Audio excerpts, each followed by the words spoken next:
This episode of Healthcare Triage is sponsored by Ground News, a new website and app that lets you compare how major events are being covered by a variety of media outlets. Head to ground.news/healthcaretriage or click the link in the description to download the free app. We've got a vaccine success story and we're not talking about COVID. My God, that's the topic of this week's Healthcare Triage.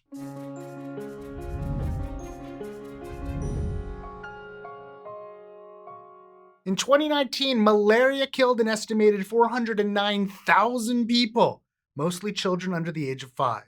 The disease is caused by a parasite and is generally contracted by humans via the bite of an infected mosquito.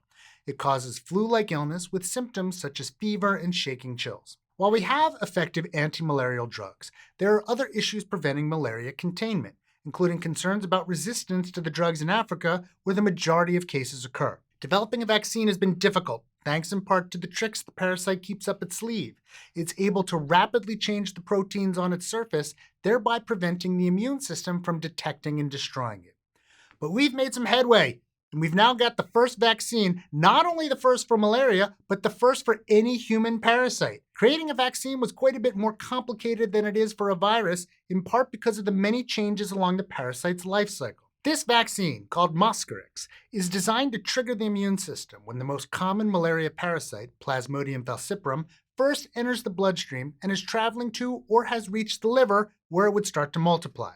The effort took about 30 years, and like all vaccines, it doesn't provide full protection, but it does provide another layer of protection to help save lives. A 4-dose regimen was used in clinical trials. 3 primary shots administered monthly starting at 5 or 6 months old, and then a booster given around 20 months of age.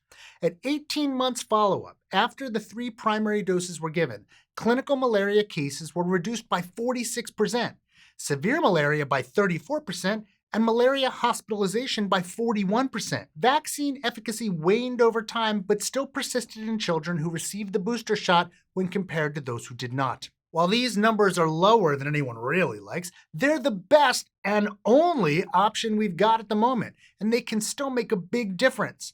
One modeling study suggested that at a constraint of 30 million doses, up to 22,000 deaths of children aged 5 and under could be prevented each year. There were concerns that it would be difficult to get all 4 doses to those in remote areas with fewer resources. However, a 2019 pilot program of the vaccine suggested that demand was high and that the vaccine could be effectively delivered through routine immunization systems.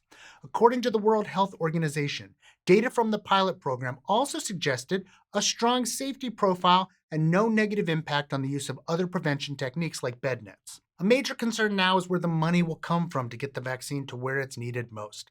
The maker of the drug, GlaxoSmithKline, donated 10 million doses for pilot programs and has pledged to deliver 15 million doses a year for 5% above cost. Collaborations between global health funding bodies help to finance the pilot program, and hopefully further efforts will help ease the cost of distribution. Work is still underway to produce vaccines with higher efficacy, with trial data suggesting up to 77% protection for another vaccine, and companies aiming to use the mRNA technology behind the COVID vaccines to tackle this problem.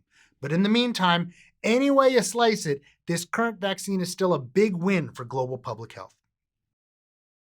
Healthcare Triage strives to keep you up to date on health information ranging from public policy and healthcare systems to health misperceptions and even just debunking bad information. The way we consume news is a big part of how we perceive these issues. The landscape can be confusing, with conflicting stories, recommendations, and, depending on the news source, just outright misinformation. If you're interested in seeing how a single news story is being covered across the political spectrum, you might be interested in checking out Ground News.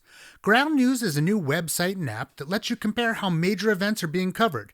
It's a great tool for curious people who want to cut through media bias and find the issues that matter most. See every side of every news story by going to ground.news/healthcaretriage or click the link in the description to download the free app. Hey, did you enjoy this episode? You might enjoy this previous episode on COVID natural immunity versus vaccination.